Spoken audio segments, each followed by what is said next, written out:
Assalamualaikum warahmatullahi wabarakatuh. Selamat berjumpa lagi dalam ini video podcast bersama saya Budi Daya Kurniawan.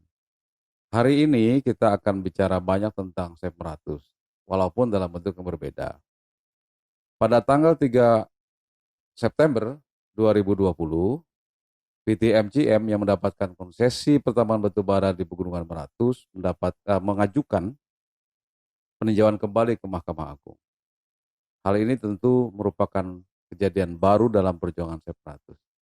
Lalu pada tanggal 2 Oktober, Wahana Lingkungan Hidup Indonesia mengajukan kontra PK di Mahkamah Agung. Tentu inilah babak baru perlawanan Sep 100 dalam menyelamatkan Pegunungan Meratus dari pertambangan batubara. Seperti yang banyak diketahui, perjuangan Sep 100 sudah berlangsung lebih dari 2 tahun, dipicu oleh keluarnya SK Kementerian Energi dan Sumber Daya Mineral nomor 441-30-DJB-2017 tertanggal 4 Desember 2017 tentang penyesuaian tahap kegiatan perjanjian karya perusahaan pertambangan batubara PT Mantimin Coal Mining menjadi tahap kegiatan operasi produksi.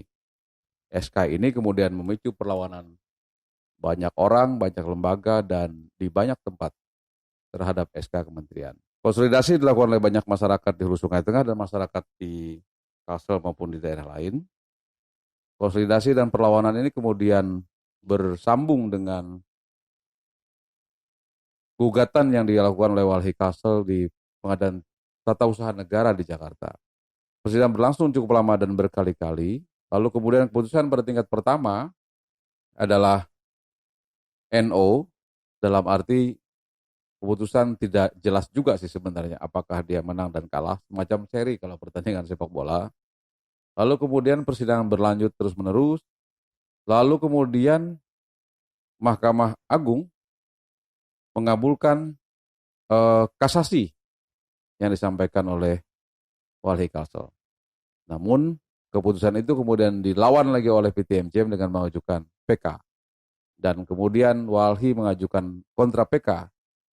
Nah, sebagai dukungan dari ini Budi Podcast kepada gerakan Sep 100, sejak hari Senin tanggal 5 Oktober 2020, konten ini Budi Podcast akan menyampaikan kampanye yang selama ini dilakukan oleh gerakan Sep 100 terhadap pembentukan opini dan dukungan terhadap gerakan Sep 100. Video-video ini akan ditampilkan di ini Budi Podcast, terutama menampilkan tentang kegelisahan rakyat, juga ada kronologi tentang kejadian dan peristiwa yang berhubungan dengan gerakan Sep 100. Juga yang tak kalah penting adalah video berisikan dukungan para alim ulama, juga tokoh-tokoh agama di seluruh Kalsel terhadap gerakan penyelamatan Meratus di Hulu Sungai Tengah dan di Balangan dan di Tabalong. Juga akan ada video-video menarik tentang bagaimana kawan-kawan di sebagian Pegunungan Meratus merayakan peringatan 17 Agustus. Sesuatu yang sesungguhnya di tempat lain biasa saja, tapi di sebagian besar wilayah Pegunungan Meratus, itu adalah upacara bendera pertama kali sejak Indonesia merdeka.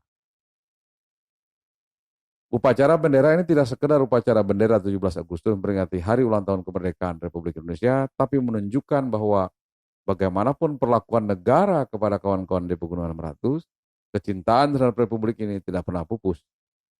Karena itu, pesan yang disampaikan oleh kawan-kawan di Kalimantan, di Pegunungan Meratus, dan kawan-kawan aktivis di mana saja berada, ini adalah pesan yang tegas dan jelas kepada kawan-kawan di Jakarta, para pengambil kebijakan bahwa tolonglah tengok Kalimantan, Meratus, dan lain-lain. Berhentilah hanya mengambil sumber daya alam dari Kalimantan, tapi tidak memberikan banyak hal yang menyenangkan dan menguntungkan dan menenteramkan bagi kawan-kawan di Kalimantan. Saya kira nasib kawan-kawan di Kalimantan, baik Dayak Meratus maupun subsuku Dayak lainnya, hampir sama. Tanah-tanah dirampas. Perusahaan-perusahaan datang dan pergi. Dalam bahasa yang sederhana, misalnya kawan-kawan aktivis menyebut bahwa ketika perusahaan datang, mereka mengeksploitasi sumber daya alam, mereka membawa keuntungan untuk dirinya sendiri, tapi yang mereka bagi kepada masyarakat hanyalah bencana. Jadi keuntungan diambil sendiri, bencana dibagi rata. Semoga pemutaran video-video kembali ini dalam bentuk dukungan kami kepada gerakan separatus dan penghargaan kepada seluruh masyarakat, seluruh elemen komponen yang selama ini terlibat dalam gerakan separatus. Semoga tayangan-tayangan ini membangkitkan kembali jiwa-jiwa kawan-kawan yang selama ini berjuang, juga masyarakat yang selama ini berempati dan mendukung gerakan separatus menjadi jauh lebih kuat dan barisan yang sudah ada semakin rapat. Dan satu pesan kami dari Kalimantan kepada kawan-kawan di Jakarta adalah berhentilah mengambil segala hal dari Kalimantan dengan semaunya lalu membalas kebaikan itu dengan air tuba. Terima kasih, selamat menyaksikan. Separatus menyelamatkan meratus, menyelamatkan kehidupan. Assalamualaikum warahmatullahi wabarakatuh.